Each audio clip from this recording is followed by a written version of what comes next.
Good morning, childrens, including my pothead friend Mike Smithgal from California. Good morning to you, sir. Put that blunt down. Pay attention, you might learn something. Weed head. December the 11th. The art of being grateful for the blessings you already possess is of itself the most profound form of worship. Yeah, that goes to you, weed head. Maybe if you stop smoking dope, you'd get a little God in your life.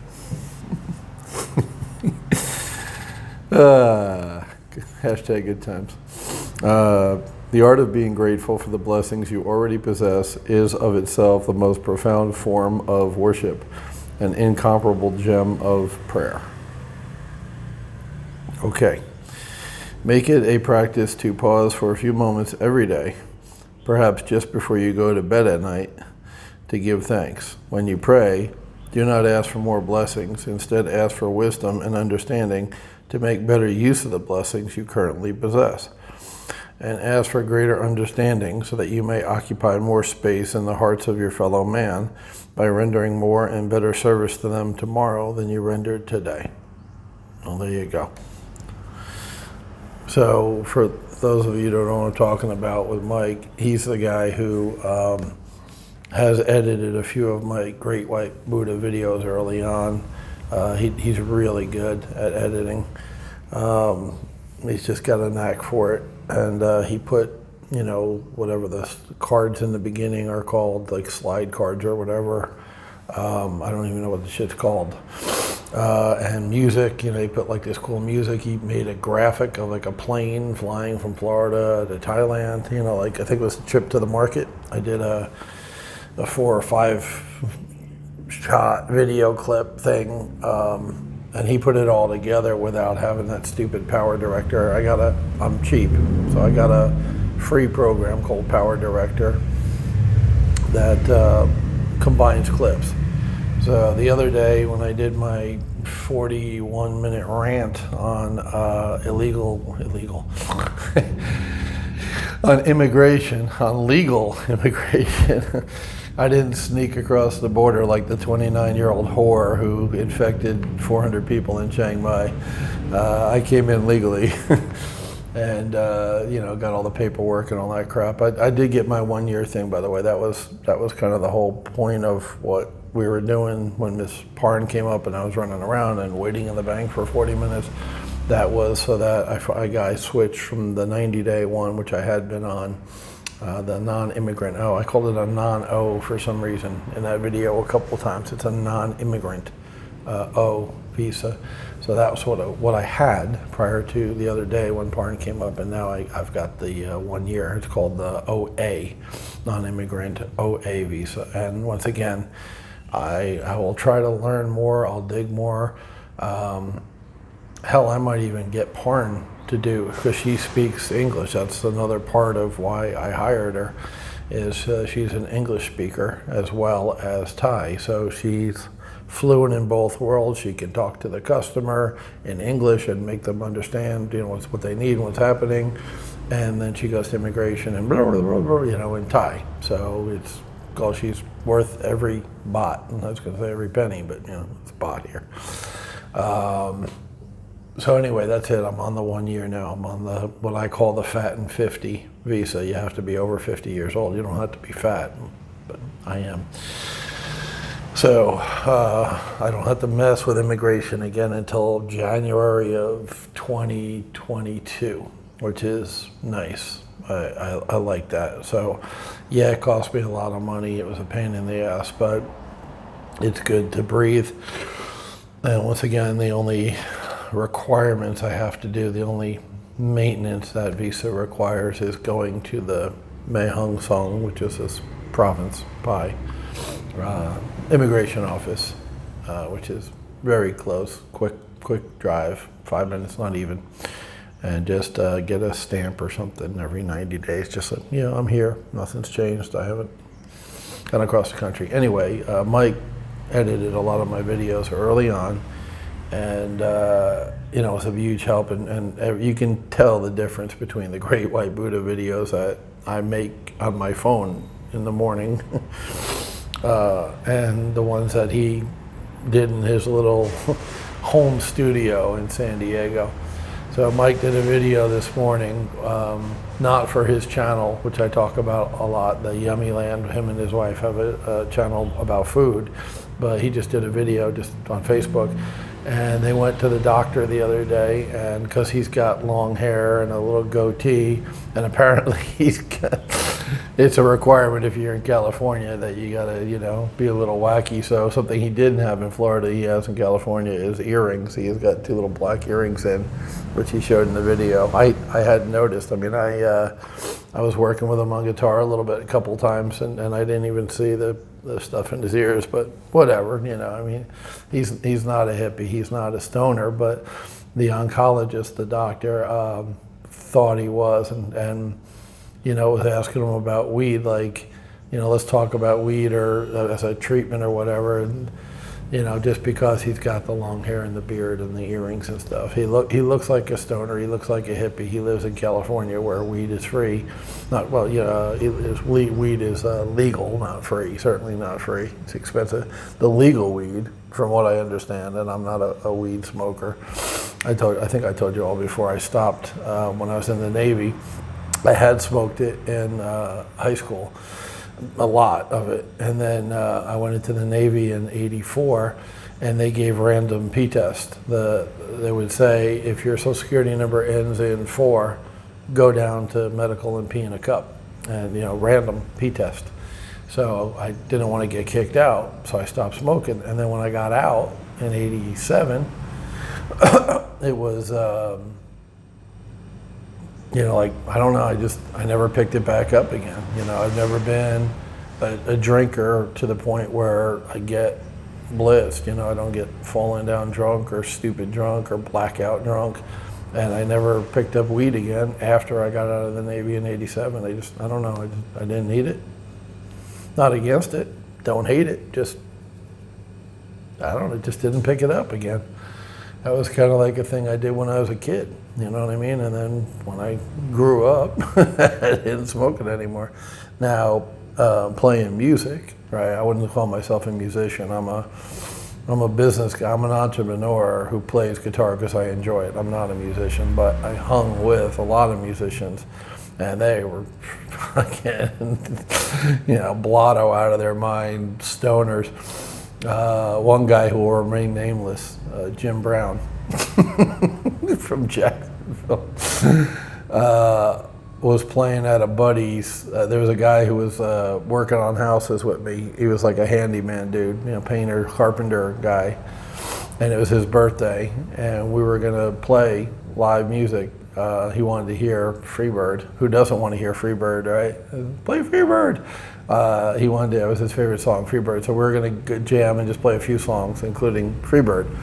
And Jim is an amazing guitarist. Jim is a musician, unlike me. So whereas I work primarily, right, entrepreneur, businessman, real estate broker, whatever my label was at the time, music was always a hobby, and something I did for fun, not because I was good at it.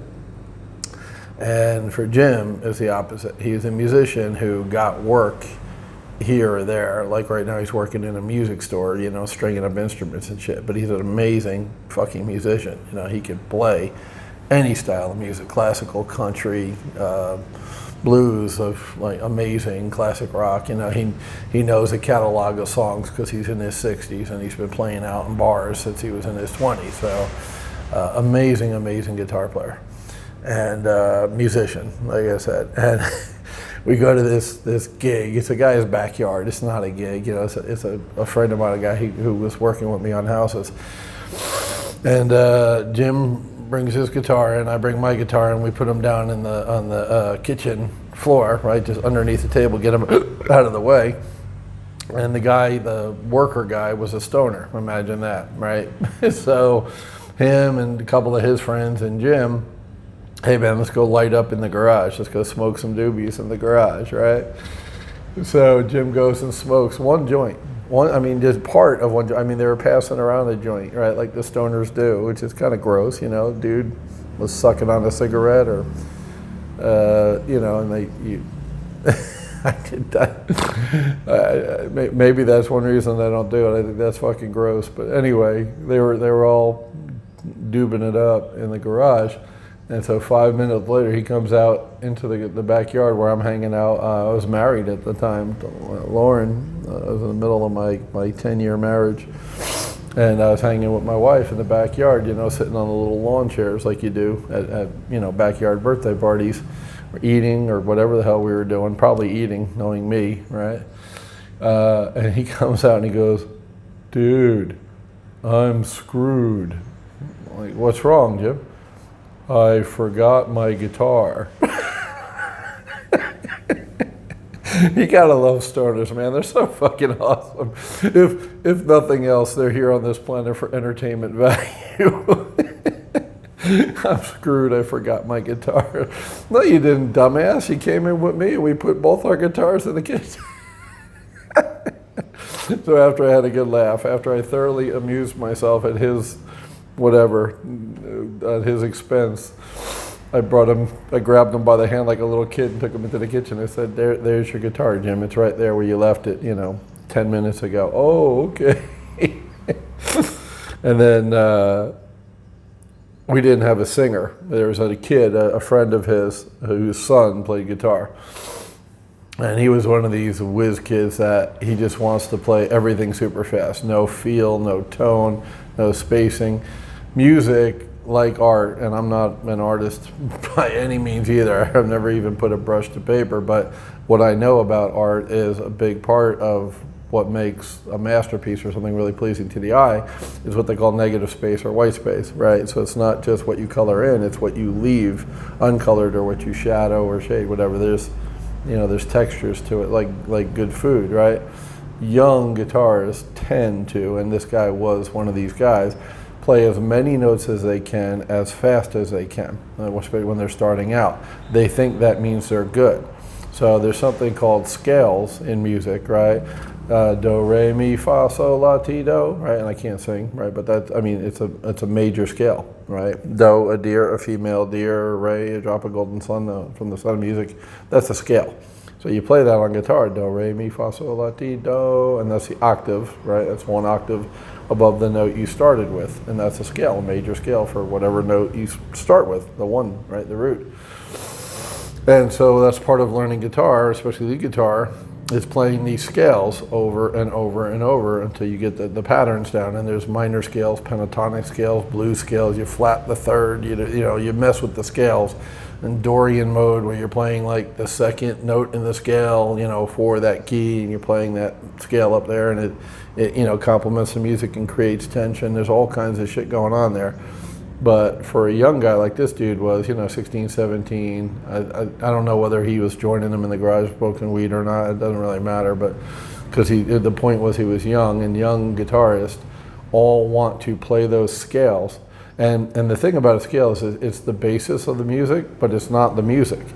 B.B. King would take 3 notes from that scale and play them with heart and emotion and feeling, right? And bends and vibrato, shaking his finger, and it would sound musical, and it would sound like a voice, almost vocal, and just you would get the mood. It would bring emotions up in you when he played those 3 notes out of that scale. This kid in the backyard, like many young guitar players, would play all the notes in the scale rapidly, right? Because that's good to him. But it's mechanical. The scales are mathematical, and when they're played just one note after the other, like a practice or like a warm-up, when you play for an audience, what you play when you practice in your house, it sounds very mechanical. But some people don't even know that because they just go, "Oh, that kid's good on guitar because he's just playing very fast, and he's playing from the low notes up to the high notes." And they'll go take the same scale and move it up and go, and he's just playing, once again, the same 3 notes. But unlike BB, he's not going, bum, bum, bum, bum, bum, making it ring and sing. And he'll take the 3 notes and just go 1, 2, 3, 1, 2, 3, 1, 2, 3, over and over again, really fast. Really, as fast as they can go, as fast as his fingers can move. At that point, he's not even paying attention to like time signature, right? Like 4/4 time, 1, 2, 3, 4, or eighth notes, 1 and 2 and 3 and 4. He's just literally playing as fast as he can. So there's no structure, there's no rhythm, there's no, you know what I mean? It's not music. It's just 3 notes from a scale played as fast as he can play them. It's more of a physical feat. Wow, look how fast I can play 3 notes than it is music, right? Because like I said, he's not even, keeping time or playing it within a certain amount of bars. Like he doesn't know when to stop and start, which is important when you're playing with other musicians. You all got to be on the same page. So anyway, Mike made the stoner video. I thought it was really funny. He claims he's only smoked pot 3 times in his life. That's probably true. Obviously you can't judge somebody by how they look, and that's what the doctor was doing. And that's my weed story. I smoked it pretty heavily before the Navy, and then after I got out, I stopped in the Navy. I didn't want to get kicked out, and then after I got out, I didn't pick it back up again. But I've been around a lot of weed heads, and that's one of them is my Jim Brown story from Tony's birthday party in Mandarin, Florida. And hashtag good times. I mean, it's funny how I forgot a lot of shit. I mean, sometimes when I'll do one of these videos, I'll be reaching into my brain bank for something that happened or something, a word or something, and you can just see that it's just not there. I can't recall it like I used to. Used to be really sharp, and that I remember. My combination of my locker in high school, 35, 11, 33, 35 to the right, got to clear 2 times, pass 0, then pass 0 once and go to the left, 11, and then don't pass 0 and hit 33. That would open my locker. And the J quarter, now I don't remember the locker number. I think I used to remember that, like J-116 or something. But I remember the damn combination to my locker freshman year of high school, which was, 1978, 9, something like that. What the fuck do I remember that for? I don't know. It's just up there. It's weird. But then I remember the I'm screwed story. And I have more Jim Brown stories. I really do, because he is a friggin' weed head, brain fog.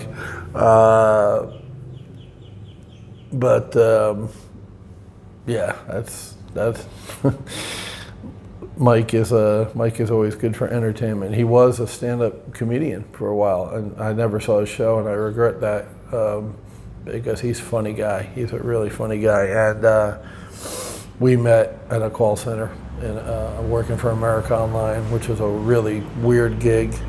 I'll talk about that some other time. Retention call center, keeping customers very well, and for a while he sang lead. He's a good singer too, besides being a comedian. He's a singer, very talented. And he sang lead vocals in a band I threw together called the Po Boys. Never played out. It was more just a fun thing. A couple of my friends jamming. One of the agents who worked for me was a drummer, really good drummer. He was a construction guy and an agent. And then after Katrina, he went to New Orleans to get a bunch of the roofing jobs and reconstruction jobs of commercial buildings, and made a shitload of money, so he'd have time to drum with the likes of us, us hacks. So that was that. All right, guys, that's today's. Wrap it up. And I didn't do the temperature today. I did an update yesterday. It was very interesting. Watch the video from yesterday, 2 p.m. update. The gap totally narrowed between the 3 cities I mentioned yesterday. It's probably 60 something now. It's still, mornings are consistently 58, 59, 60 up here in Pi right now. And obviously I'll do the videos. I'll bring the book with me. I made a promise, me. I'll bring the damn book with me down to Bang Sane, and I'll do videos down there, and I'll do separate Great White Buddha videos of the beach and the whole thing down there.